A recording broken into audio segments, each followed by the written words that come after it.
दोस्तों, आज की कहानी है। बहू के हाथों की रोटी से पेट तो भर जाता है लेकिन मन नहीं भरता।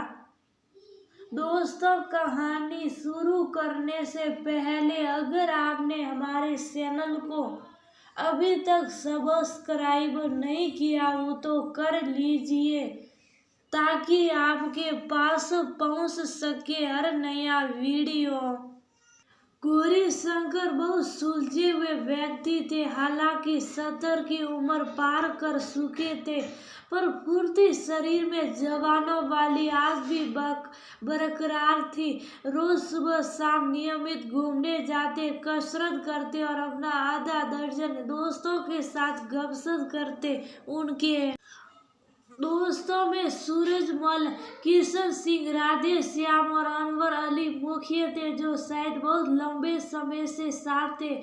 जहाँ सूरज उनकी तरह ही सुस्त दुरुस्त थे, वहीं Radhe Shyam high BP, diabetes और थायराइड से पीड़ित थे। अनवर मियाँ का वजन ज्यादा था पर वह घूम घूम कर उसे घटाने में जुटे रहते, जबकि किशन थोड़े दार्शनिक से थे। उनके परिवार में उनकी पत्नी तो अब रही नहीं थी और बेटा बहू उनका ध्यान रखते नहीं थे। अनवर मियाँ अक्सर उनसे मजाक करते, यार लगता है जब भाभी थी आपने उनको कभी मायके नहीं भेजा, नहीं तो आज ये दिक्कत न आती उनके मायके न जाने से। मेरी दिक्कत का क्या सबब, वह परेशान हो जाते। अगर वह जाती होती तो पहली बात आपको उनके बिना रहना आ जाता और दूसरा सबसे बड़ा फायदा आपको रसोई का कुछ काम करना आता। अनवर की इस बात पर सब हंसने लगे। गौरी शंकर बोले, मजाक छोड़ो, वैसे भी हमको अपनी पत्नियों के सामने ही कुछ रसोई का काम सीख लेना चाहिए, इससे फायदा तो होता है। मुझे ही देख लीजिए मैं कितना खुश रहता हूँ क्योंकि मैं अपना काम अपने हाथ से करना जानता हूँ। आपकी बहू बेटे बहुत अच्छे हैं इसलिए आप ऐसा कह रहे हैं भाई। राधे श्याम बोले, मेरे घर में मेरी पत्नी है लेकिन मेरी तरह बीमार रहती है, वो भी अब दो बुढ़ों को आज की पीटी कहाँ सहन करती है और वो रात भर खांसते रहे, लघु शंका को उठते रहे। भाई, ऐसा कोई नियम तो नहीं है कि बूढ़े लोगों को घर छोड़कर कहीं चले जाना चाहिए, किशन बिगड़ते हुए बोले। तभी गौरी शंकर कहने लगे, देखो दोस्तों, जिंदगी में खाना एक बहुत महत्वपूर्ण रोल निभाता है। आप लोग सहमत है इस बात से? हाँ, पर इस बात का हमारी समस्या का क्या सबब? सब बोले, एकदम समझाता हूँ, सब्र तो करो। गौरी शंकर ने बोलना शुरू किया, जिंदगी में हम 4 तरह की रोटी खाते हैं। वो खोए हुए से कहने लगे, एक माँ के हाथ की बनी रोटी जिससे पेट तो भरता है पर कभी मन नहीं भरता, वह रोटी वात्सल्य और स्नेह से सिक्त होती है, लेकिन वह नसीब कितने दिन होती है। किशन बोले, हम दूसरी रोटी हमारी पत्नी के हाथ की होती है जिससे पेट और मन दोनों भर जाते हैं। वो समर्पण और प्रेम से भरी होती है। सब आपकी तरह तकदीर वाले नहीं होते शंकर भाई।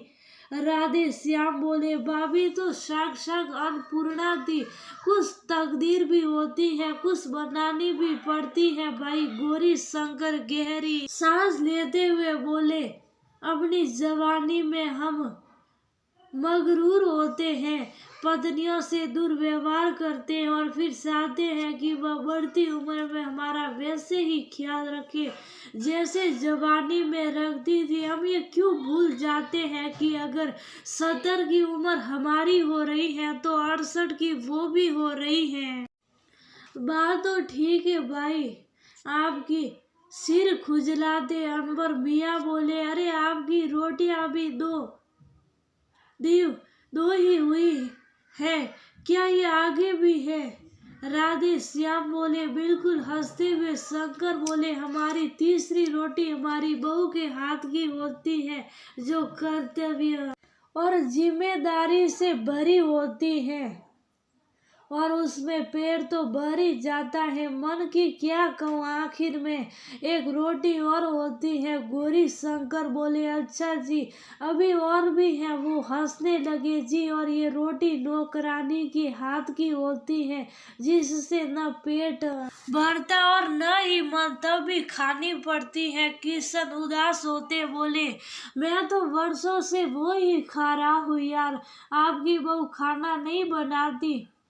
सूरजमल बोले, वो तो नौकरी पैसा है, पर जो नहीं भी है वो ही कौन सा बना रही है। वो दुखी होते बोले, जमाना हो गया स्वादिष्ट खाना खाए हुए, बस अब तो पेट में डाल लेते हैं खाना, स्वाद का तो नामो निशान नहीं। गौरी शंकर बोले, सुनिए, ऐसी स्थिति में भी भगवान को धन्यवाद कहे, वो क्यों?